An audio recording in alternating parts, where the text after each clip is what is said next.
بسم اللہ الرحمن الرحیم نحمدہ ونصلی ونسلم علی رسول الکریم اما بعد فاعوذ باللہ من الشیطان الرجیم بسم اللہ الرحمن الرحیم ان تنصروا اللہ ینصرکم ویثبت اقدامکم صدق اللہ العظیم وبلغنا رسولہ النبی الکریم الامین۔ یہ آیہ کریمہ واضح کرتی ہے کہ اللہ تبارک و تعالی کی مدد جو ہے اس کے دین کی مدد ہے، یعنی اللہ تعالیٰ نے جو ارشاد فرمایا کہ اگر تم اللہ تعالیٰ کی مدد کرو گے تو اللہ تعالیٰ تمہاری مدد کرے گا۔ اللہ تعالیٰ کی مدد سے مراد اللہ تعالیٰ کے دین کی مدد ہے، اور اسی طرح حبیب کریم صلی اللہ علیہ وآلہ وسلم کی مدد سے مراد حبیب کریم صلی اللہ علیہ وآلہ وسلم کے دین کی مدد ہے۔ ایک دوست نے یہ سوال کیا کہ رسول اللہ علیہ السلام کے دین کی مدد کیسے کی جائے، تو اس کے متعلق چند ایک باتیں عرض کی جائیں گی۔ سب سے پہلی بات یہ ہے کہ دین حق کی اشاعت کی جائے۔ دوسرے نمبر پر مدارس دینیہ قائم کیے جائیں۔ مدارس دینیہ وہ ہوں جن کے اندر خالصتاً آقا علیہ السلام کا دین پڑھایا جائے۔ عموماً ہوتا یہ ہے کہ زور دیا جاتا ہے کہ بچوں کو مدارس دینیہ کے تقریباً کوئی 90% سے زیادہ بچے سکولوں میں جاتے ہیں اور 10% بچے مدرسے میں آتے ہیں، تو وہ 10% بچوں پر بھی زور دیا جاتا ہے کہ تم انگریزی نہیں پڑھو گے تو ناکام رہو گے۔ حالانکہ سکول میں جو بچے پڑھتے ہیں انہیں نہیں کہا جاتا کہ تم دین نہیں پڑھو گے تو تمہاری آخرت خراب ہو جائے گی، برباد ہو جائے گی، لیکن وہ مدرسے کے بچوں کے اندر احساس کمتری پیدا کر کے ان کے دلوں کے اندر، تو ان کا دل بھی انگریزی کی طرف مائل کرتے ہیں، اور جو انگریزی پڑھتے ہیں ان کے دلوں میں احساس برتری پیدا کر کے انہیں دین سے مستغنی کر دیا۔ تو مدارس ایسے قائم کیے جائیں جن کے اندر خالصتاً کریم آقا صلی اللہ علیہ وآلہ وسلم کا دین پڑھایا جائے۔ مدارس میں پڑھنے والے بچوں کو کتب خرید کر دی جائیں۔ غلبہ دین کا کام کرنے والے علماء کرام کی ماہانہ خدمت مقرر کی جائے اور انہیں فارغ البال رکھا جائے تاکہ وہ دل جمعی کے ساتھ کریم آقا صلی اللہ علیہ وآلہ وسلم کے دین متین کے غلبے کے لیے کام کر سکیں۔ جو بچے غربت کی وجہ سے دین نہیں پڑھ سکتے ان کی ماہانہ خدمت مقرر کر کے انہیں پڑھائی کی طرف متوجہ کیا جائے۔ ایک اہم بات یہ بھی ہے کہ اپنے نفلی صدقات میں خرچ ہونے والا پیسہ رسول اللہ صلی اللہ علیہ وآلہ وسلم کے دین متین کی ترویج و اشاعت میں زیادہ سے زیادہ صرف کیا جائے، کیونکہ عام جو نفلی صدقات ہیں وہاں پر 1 روپے کا اجر 10 گنا ملتا ہے، اور جو پیسہ کریم آقا صلی اللہ علیہ وآلہ وسلم کے دین متین پر اور حضور کے دین کے غلبے کے لیے خرچ کیا جائے وہاں 1 کے 700 ملتے ہیں، اور اس پر بھی اللہ تبارک و تعالی بڑھا دیتا ہے اپنے فضل کے ساتھ۔ جتنا نیت میں اخلاص ہوگا اتنا بڑھتا چلا جائے گا۔ امام اہل سنت امام احمد رضا خان فاضل بریلوی رحمہ اللہ سے یہی سوال کیا گیا کہ ہمارے پاس کچھ پیسہ جمع ہے، ہم چاہتے ہیں 11ویں کریں، لیکن ایک بچہ ہے وہ اس کے بد مذہبوں کے ہاتھ چڑھنے کا خطرہ ہے، تو ہم 11ویں کا پیسہ ادھر لگا دیں، تو اس کے بارے میں آپ کیا فرماتے ہیں؟ آپ رحمہ اللہ نے ارشاد فرمایا جو پیسہ 11ویں پر لگے گا اس کا اجر جو ہے وہ 10 گنا تک ملے گا، اور جو پیسہ اللہ تبارک و تعالیٰ کے دین کے لیے اس بچے پر جو دین پڑھنے والا ہے اس پر خرچ ہوگا تو وہ پیسہ جو ہے وہ اس کا 700 گنا تک اللہ تبارک و تعالیٰ اجر عطا فرمائے گا۔ تو اس سے معلوم ہوا، کیونکہ وہ جو 11ویں ہے وہ کھانا کھایا تو چلے گئے، بس چھٹی ہو گئی، لیکن وہی 11ویں کے پیسے اگر مدرسے پر دین پر خرچ کیے جائیں گے تو جب تک دین پڑھا جاتا رہے گا وہ 11ویں شریف کا ثواب جو ہے وہ حضور سیدنا شیخ الامام عبد القادر الجیلانی رضی اللہ تعالیٰ عنہ کی بارگاہ میں پیش ہوتا رہے گا۔ اسی طرح 11ویں کے پیسوں سے کوئی عالم دین تیار ہو جائے یا کسی عالم دین کو کتاب لے کر کے دے دی جائے تو وہ اس پیسے سے جو عالم تیار ہوگا وہ جب تک دین پڑھتا رہے گا، دین پڑھاتا رہے گا، دین کی خدمت کرتا رہے گا، وہ سارے کا سارا اجر حضرت سیدنا شیخ الامام عبد القادر جیلانی رضی اللہ تعالیٰ عنہ کی بارگاہ میں پیش ہوتا رہے گا۔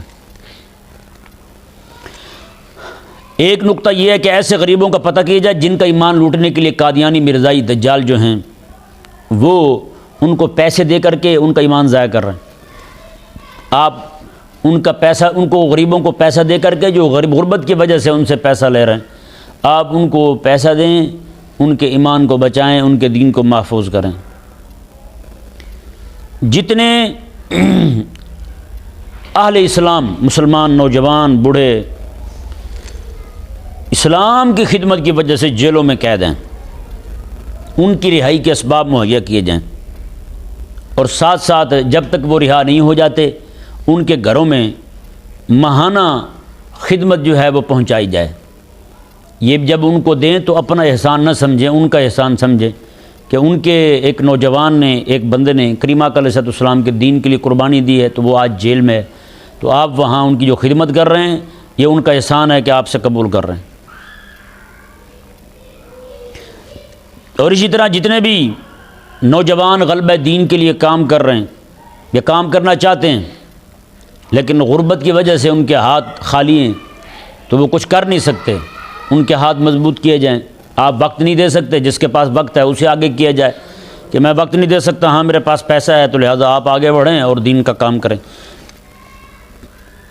لبرلزم اور سیکولرزم کے متعلق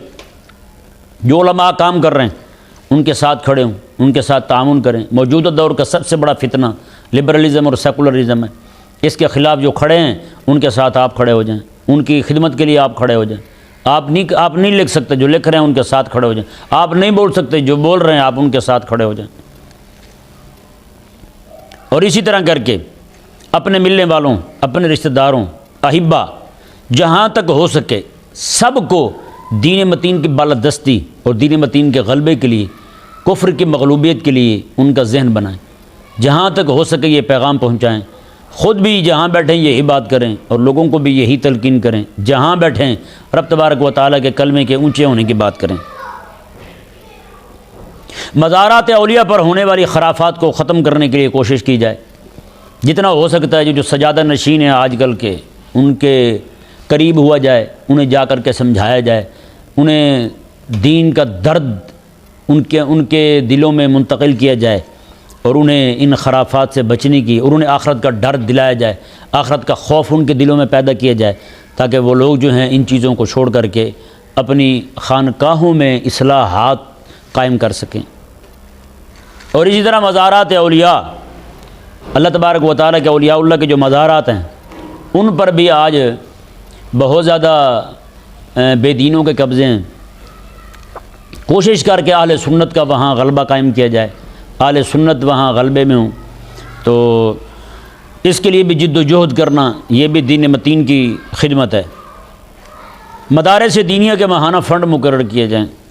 مدارس دینیہ جہاں پر خالصتاً کریم آقا صلی اللہ علیہ وآلہ وسلم کا دین پڑھایا جاتا ہے ان کی خدمت کی جائے۔ اور اسی طرح کر کے مدارس میں گاہے بگاہے آپ چکر لگاتے رہیں، بچوں سے پوچھ کر جو ان کی جو ضروریات ہیں وہ ضروریات پوری کی جائیں۔ بعض اوقات بچے دور دراز کے علاقوں سے سفر کر کے آئے ہوتے ہیں، ہفتہ وار کپڑے دھوتے ہیں بیچارے، ان کے پاس کپڑے دھونے کے لیے صابن نہیں ہوتا، آپ صابن لے کے دے دیں، لگانے کو تیل نہیں ہوتا، تیل لے کر کے دے دیں، کھانے کی چیزوں کی ضرورت ہوتی ہے وہ لے کر کے دے دیں۔ یہ حقیقت کے اندر کریم آقا صلی اللہ علیہ وآلہ وسلم کی مدد ہے، یہ حضور علیہ السلام کی دین کی خدمت ہے۔ آخر میں ایک بات عرض کرتا ہوں، میں حضرت سیدنا سائیں توکل شاہ امبالوی رحمہ اللہ، بہت بڑے صوفی غیرت مند بزرگ گزرے ہیں۔ آپ کو ایک دن خواب میں کریم آقا صلی اللہ علیہ وآلہ وسلم کی زیارت ہوئی۔ کریم آقا صلی اللہ علیہ وآلہ وسلم نے ارشاد فرمایا کہ تو اوروں کی زیارت دعوت کرتا ہے، میری دعوت کیوں نہیں کرتا؟ لوگوں کی تو دعوت کرتا ہے، میری بھی تو دعوت کرنا کبھی۔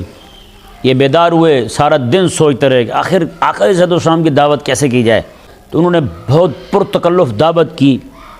انواع و اقسام کے کھانے تیار کیے، کھانے تیار کر کے اپنے علاقے کے تمام علماء کرام کو جمع کیا اور ان کی دعوت کی، انہیں کھانا پیش کیا۔ یہ وہ کھا کر کے روانہ ہوئے، رات کو حضرت سائیں توکل شاہ امبالوی رحمہ اللہ